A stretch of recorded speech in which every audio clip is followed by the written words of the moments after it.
हम कब से काम कर कर थक जातनी घर में अकेले ई खाली दिन रात पी पी के वो नहीं पता ना हम मर जातल का रे का हो आ गईला पी के हम कहीं चल जाइला तो तोके एकदम से अस्कत लगे एकदम बोले लगेली का देखा कहता नहीं कि हमारे क्या ठीक से आल करा पियो के आल मत करा नहीं तो जानता ना हाँ ऐसा सत्य के बोला दे जला कि ना दुनिया में बहुत जाने पियत हम तो के मालूम ना है का ए जे पिए तो पिए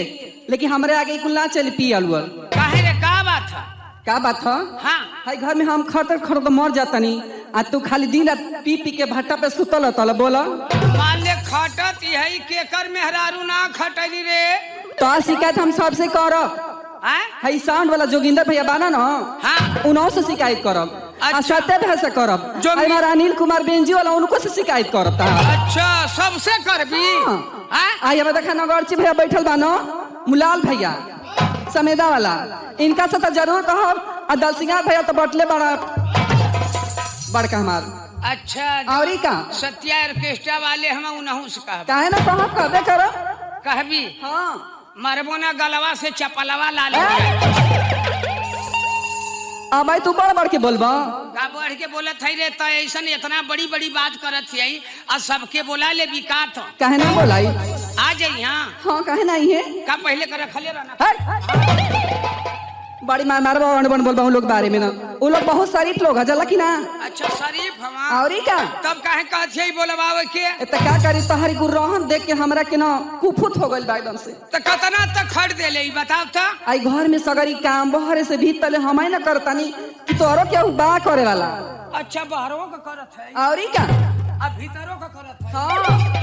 करे बाहरवा का तमा देखत हम हां लेकिन भीतरा का त ना देखत हूं काहे हां भीतरा के करत तोरहावा के करतनी का अच्छा जब रोटियां उठिया बना देली ताप के बनावेला हम ही ना बनाइला अच्छा देखा ई कुल ना चली हाँ। इतनी हम काम करत करत थक जतनी हाँ। कि तोहरा के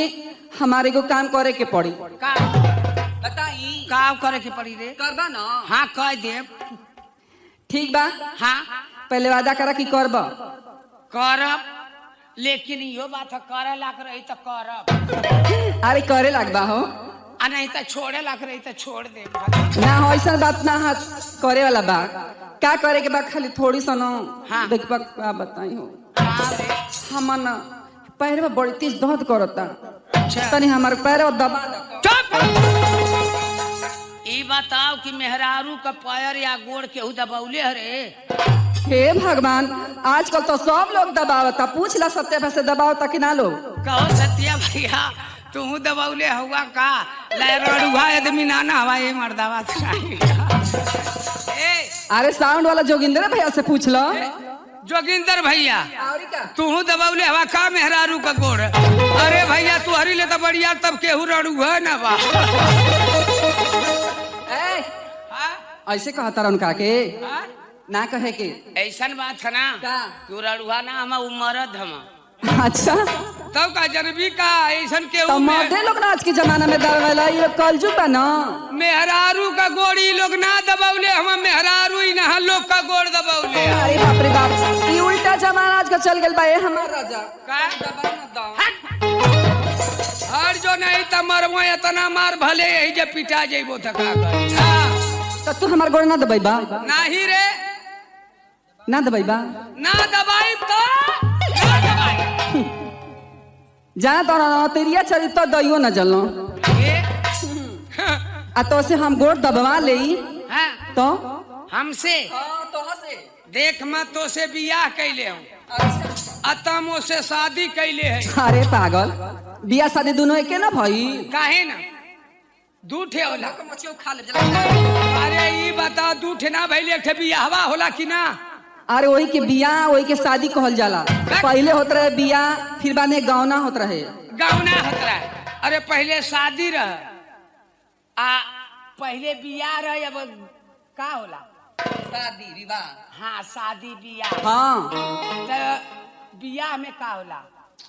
सेनूर पहिरावल जाला आ शादी में क्या होला शादी में पिटावल जाला मुंह ना पिटावल जाला का? ग्रास पिटावल बड़ी मरमा रोंड मन बोलवा जला की ना का अबे बोला सत्य भैया के जला की ना सत्या भैया हाँ हाँ सत्या भैया के बोले इबू ना हाँ तो कह दे थे ना कि तुम्हारे सतवा उनाऊ के हुआ लगा ए हाँ दबा ना दगड़ो ना दबाई रे कह देनी कि ना दबाई तो ना दबाई ना दबाई बा नहीं चला ठीक बा अगर हम कसम खातानी हाँ अगर असले बाप का बेटी हो हाँ